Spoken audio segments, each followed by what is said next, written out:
L'autre jour, je regardais dehors par la fenêtre, le ciel, les nuages, le soleil, la photosynthèse, tout ça. Puis d'un coup, il y a une grue qui passe dans le paysage, comme ça. Et je me suis dit, attends un peu, il les monte quand les grues, les mecs? T'as déjà vu une grue en train d'être montée, toi? Non, jamais. Moi, j'ai jamais vu un début de grue, ou une fin de grue. Les mecs, pour changer une plaque d'égout, ils font des travaux dans toute la rue, ça dure 2 semaines, t'as le temps de le voir venir, le truc. Par contre, les grues, le soir, y a rien, le lendemain matin, au lever du soleil, y a 3 grues. Et au taquet, les grues, en train de bosser et tout. Hein. Ma vie est une douce, ces putains de grues, elles arrivent pas déjà à livrer, ça se verrait. Puis une grue sur une grande limousine comme ça, à Clermont-Ferrand, avec les volcans d'Auvergne, non, ça raclerait.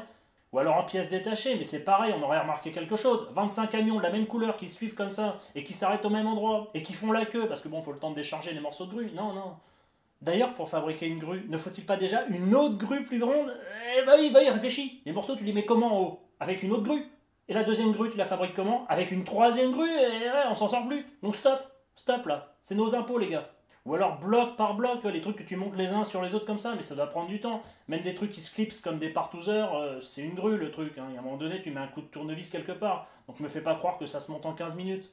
Ce qui est sûr, c'est qu'ils font ça la nuit déjà. Donc pourquoi? Vous avez honte de votre grue, les gars? Assume ta grue. Assume ta grue. Sors là, bordel de merde, un engin pareil. Après, c'est pareil, les mecs qui sortent la nuit, soyez attentifs. Bon, moi, je sors plus en boîte parce que bon, après, j'ai des acouphènes. Mais je veux dire, les jeunes, c'est vous seuls qui pouvez nous apporter la réponse. Donc essayez de...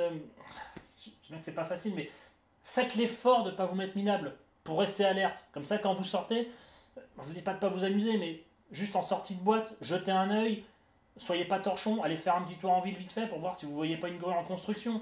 Parce que ça se trouve, vous avez déjà pissé contre une grue en sortant bourré. Enfin, cela dit, je trouve ça quand même louche de se planquer la nuit pour faire sa grue. Hein. Il y a un truc de malsain derrière tout ça, on nous cache des choses. Hein. D'ailleurs, si tu regardes bien, la grue, c'est de la maçonnerie. Maçon, ça rime avec franc-maçon. Franc-maçon, franc, ça tombe bien, ça se passe en France, l'histoire. Donc, Et moi, je pense que les mecs qui fabriquent les grues, c'est les mêmes qui ont fabriqué les pyramides. Une civilisation supérieure, mais inférieure au gouvernement. Tu vois, c'est les sous-traitants des Rothschild, en gros, si tu veux, qui viennent nous donner des grues. Et les grutiers peuvent rien dire. Parce que, tu vois, si tu veux, c'est comme nous quand on donne à manger aux canards. Bon, bah, t'as des canards qui voient d'autres canards se barrer avec la faim au ventre et qui reviennent avec le bide plein. Sauf que les autres canards, ils peuvent pas dire qu'il y a des géants qui distribuent de la bouffe. Ils disent ouais, coin, coin, coin, coin, mais bon, ça explique pas l'histoire. Et ben les grutiers, si tu veux, c'est des manuels. Ils ont pas le bac. Donc on comprend pas ce qu'ils disent. Ils sont là. Claude, Claude. Mais c'est les extraterrestres et le gouvernement qui nous forcent à fabriquer et à consommer avec leurs grues. C'est sûr, c'est ça, c'est sûr.